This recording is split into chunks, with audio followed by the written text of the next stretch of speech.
Fellow Kenyans, first I would like to give glory to God.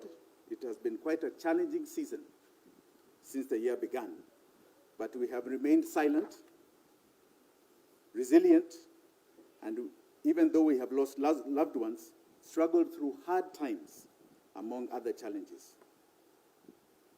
Today, I want to address challenges we have created and continue to create, situations the government has put us in by continuously ignoring rulings from our courts and failing to deliver on its own promises, failing to provide adequate security, and subjecting us to extreme high costs of living. The list goes on and on.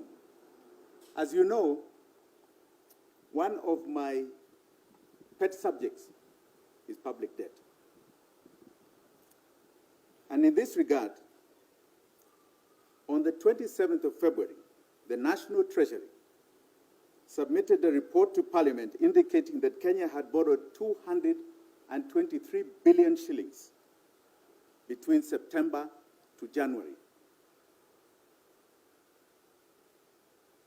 This, at the time, was about 62 million shillings per hour. In just February alone, when you saw the shenanigans with the Eurobond, the government added another 545 billion shillings to our debt, borrowing in a total of 6 months, 768 billion shillings, which is more than the previous regime of Uhuru Kenyatta did in 1 year.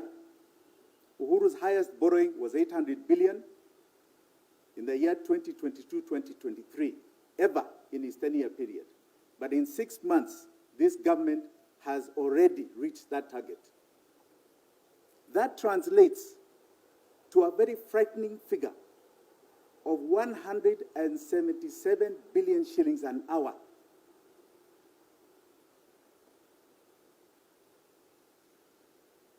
For your information, Parliament only approved in the budget, this budget of Kenya Kwanza, a total of only 341 billion shillings for borrowing. Any extra amount above 341 is purely illegal because it does not finance anything in our budget.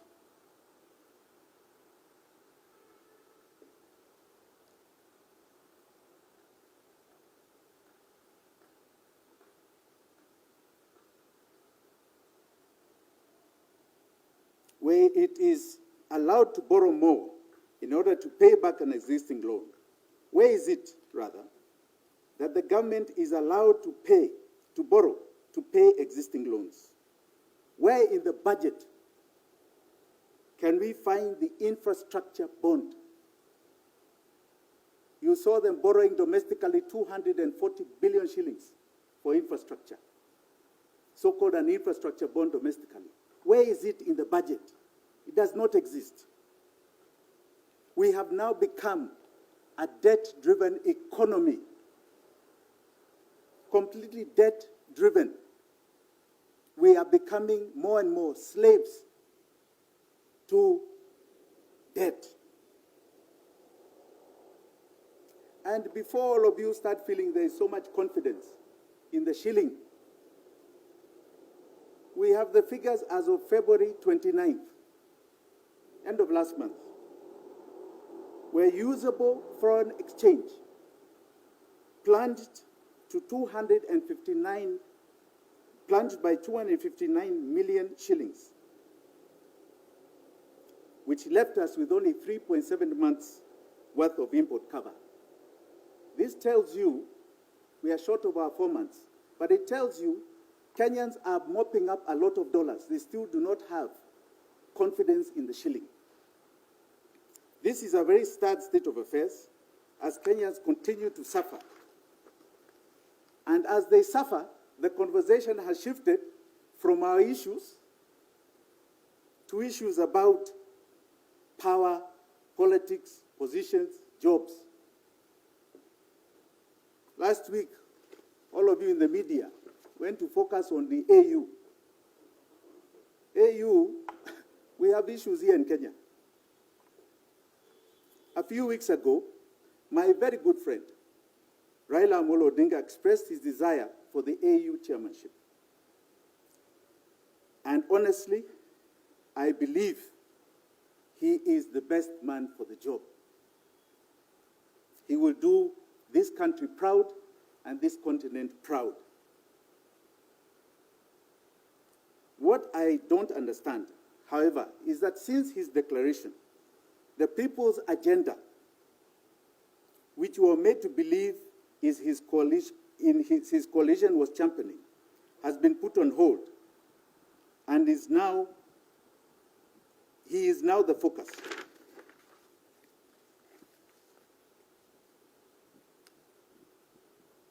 The Azimio coalition is dredging the political landscape and pulling out people who are part of Kenya's problems and presenting them as solutions. As the ruling Kenya Kwanza coalition is busy scheming on how to take credit for Mr. Odinga's candidacy. My friend Kalonzo Musyoka has hit the road positioning himself to take over leadership. And it is my view, and I don't think I'm alone, that Kalonzo Musyoka is best following the path of Raila Amolo Odinga. He has been in elected politics for 40 years. He's part of the old order. He's got no change agenda. He should really be retiring and looking for different leadership in his Wiper party to come up to the national stage. It's a time to hand over to new people, fresh people, younger people.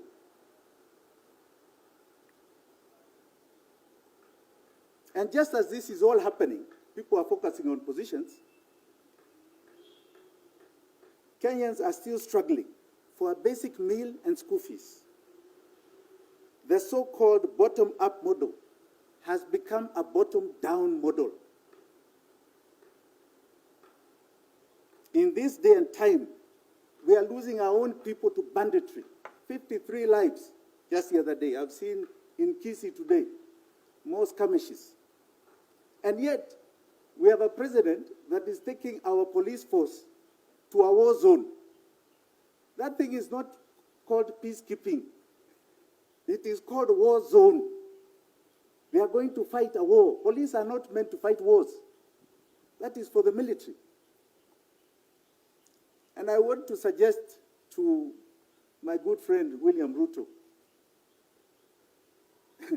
since he doesn't seem to understand the danger you're putting our own people, our own police force in. I saw the Prime Minister of Haiti coming here the other day. In reciprocation, he should go and visit Haiti to go and see where he's taking our police officers and come and tell us the state of affairs in that country before he sends our people there. Leadership is the backbone of any institution. In Kenya, cunning leadership is our biggest problem, led by the president himself. He has been using all his cunning talents to dress up the crooked policies that have failed our country. Don't forget that he is the author of the same horrible policies of the past regime. He continually breaks law, as was evident with the unconstitutional housing levy. We have one problem in Kenya. We don't have three. One. And that is William Samoei Ruto. His status quo, his continuity, or worse, of the problems that have gotten us where we are,